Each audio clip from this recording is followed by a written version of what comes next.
The show went for 11 seasons, 13 seasons? What the hell was it? 11, and actually I pulled the plug on it.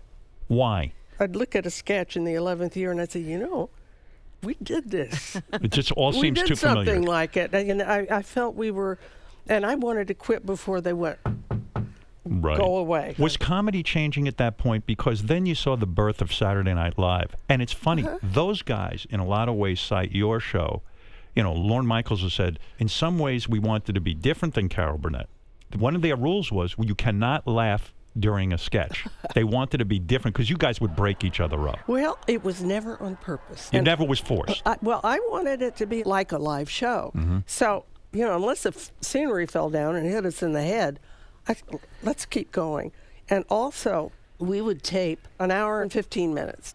In 2 hours, with all the dancing, all the singing, all the costume changes, all of that. In other words, there wasn't a lot of downtime. You had the thing orchestrated so you could do the whole taping in 2 hours. You bet, because I didn't want to lose that studio audience. You want the audience to be fresh in a way. Yes. If you sat there all day, now, even on a half-hour sitcom, they make the audience sit there all day. I've done those, and I go crazy. 22 minutes, it takes 5 hours to do. That's ridiculous. One time I was doing a show.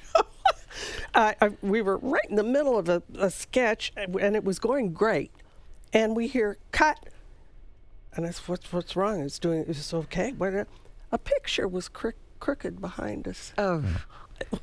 If the audience is looking at that, we're in trouble. Right. Who cares? Who cares? You've got something spontaneous going. It's fresh. It's different. Oh, honey, we had things where we would do stuff and my wig would fall off. We wouldn't stop tape. Because that's gold. I enjoyed the show because I felt like something goofy could happen. I wanted you guys to crack each other up. It was like walking a tightrope. Yeah, you knew. Once Conway got going. Tim Conway. Yeah, it was impossible for Harvey to keep it together. When you look back on it all, it's an amazing ride. And I don't know if this is true or not, but it seems to me like you're the type of person that never let it all go to your head. When you're on a network show for that many seasons and that successful, you weren't a dick to people, to put it mildly, right? I mean, you were kind of nice, not right? To be.